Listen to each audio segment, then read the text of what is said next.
क्या गर्भ संस्कार को हम सिर्फ एक आध्यात्मिक दृष्टि से देखें या फिर इसके पीछे कोई साइंटिफिक रीजन भी है या फिर साइंटिफिक कोई कह सकते इफेक्ट भी आता है बॉडी पे? अच्छा, सबसे पहले इस पर थोड़ा सोचते हैं। हाँ।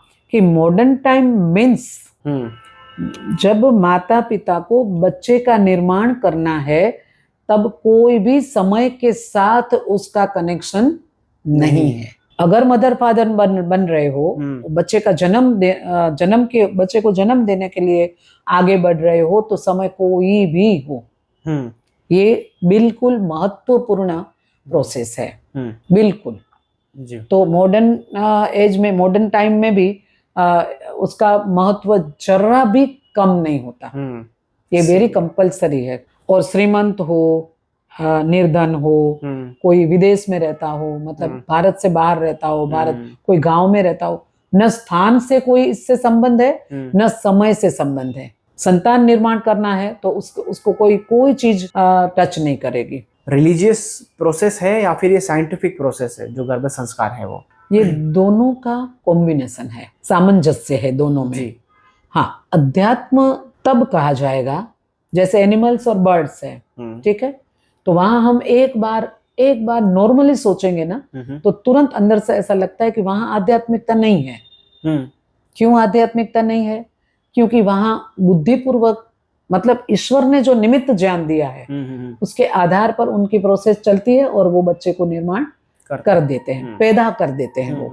और यहाँ हमें निर्माण करना है, ठीक है। देखिए गीता के 6ठे अध्याय में ऐसी बात बताई है कि जो माता पिता बनना चाहते हैं वो ईश्वर से प्रार्थना करते हैं। अब आध्यात्मिकता की ओर ले चलती हूँ आपको जी। कि जब वो दोनों ईश्वर से प्रार्थना करते हैं कि हे प्रभु, जो जीवात्मा आपकी ओर आते आते कहीं रुका हुआ है, तो ऐसी आत्मा हमारे यहाँ भेजिए और हम उसकी रिस्पॉन्सिबिलिटी लेते हैं और उसकी पूरी केयर करते हुए, सुसंस्कृत करते हुए, संस्कारित करते हुए आप तक भेजने की हम प्रतिज्ञा लेते हैं। बिल्कुल, आध्यात्मिकता यहाँ से शुरू हो गई। अब ड्यूरिंग प्रेगनेंसी अगर माँ और पूरा घर का वातावरण अगर मंत्र बोलते हैं, जप करते हैं, यज्ञ करते हैं, प्रार्थना करते हैं, ध्यान करते हैं, अगर ये जो पूरा पैकेज है वो यदि वहां है तो इसको आध्यात्मिकता के साथ कहा जाएगा जी। अन्यथा तो पशु पक्षी और मनुष्य सब संतान को पैदा करते हैं। तो आध्यात्मिकता जब ये चीजें होगी तो आध्यात्मिकता के साथ, और सेकंड आपने क्या कहा, आध्यात्मिक साइंटिफिकली। तो साइंटिफिक में तो ऐसी बात है कि अगर ये फिजिकल स्ट्रक्चर जो है अपना, स्पर्म और ओवम की बात करें, बॉडी की सारी जो 11 सिस्टम्स है उसकी बात करें, तो जब बच्चे की एंट्री होती है स्पर्म के द्वारा और वेरी फास्ट जो सबसे हेल्दीएस्ट है वो फर्स्ट पहुंचता है ओवम के पास, और वहां पहुंचकर भी उसको बहुत तपस्या करनी पड़ती है, तब जाके ऐसा सुनने में पढ़ने में आता है कि उसका जो सिर है उसमें एक ग्लैंड ईश्वर ने रखी है, और जब वो ओवम का सुपरफिशियल पार्ट को टच करता है स्पर्म, तो वहां से एक केमिकल सीक्रेट होता है। ओके। और वो केमिकल सीक्रेट होने से वहां होल होता है और वो अंदर एंटर हो जाता है और 2 सेल मिलते हैं, ठीक है जी। इसको हम जाइगोट कहेंगे। हाँ। अभी इसको आप समझ लीजिए कि ये साइंस को समझिए जी, जो बायोलॉजी है, फिजियोलॉजी है, तो इसके साथ हम कनेक्ट करते हैं तो फिर अंदर की जो सिस्टम है फेलोपियन ट्यूब की, यूट्रस की, ओवरीज की, और जो भी अंदर जिस तरह से 24 आवर्स वो रोमिंग करता है और उस बीच रिलेशन हुआ और अगर स्पर्म वहां पहुंचा और कनेक्शन हुआ तो वो सेल रोमिंग करते करते यूट्रस में स्टक हो जाता है जी। लेकिन ड्यूरिंग प्रेगनेंसी हम साइंस को यहाँ ऐसे जोड़ सकते हैं कि जो स्पर्म है माता और पिता का दोनों का जो मेन जो सीड है, तो उसमें जीन्स, डीएनए आरएनए की बात होती है, ठीक है। तो वो जो उसका डीएनए आरएनए है, डीएनए के अंदर और सारी चीजें, उसकी हाइट, उसका कलर, उसका स्वभाव, बहुत सारी चीजें अंदर होती है, ठीक है। तो वो युग युग से माता पिता बदलते बदलते बदलते वो आज जीवात्मा यहाँ पहुंचा है, ठीक है। तो माता पिता के जीन्स तो उसके अंदर आ रहे हैं, जीन्स थ्रू संस्कार भी है, अच्छे भी है बुरे भी है, ठीक है। अब यहाँ जब ऊपर से पेरेंट्स बहुत अच्छे से एफर्ट्स लगाते हैं, अवेयरनेस के साथ सारी चीजें, अच्छे अच्छे लोगों को मिलते हैं, अच्छी पुस्तकें पढ़ते हैं, वोटेवर, तो उसकी इफेक्ट देखिए, जब नाभि के साथ बच्चे का और माँ का कनेक्शन वहां से होता है, कोड से, ठीक है।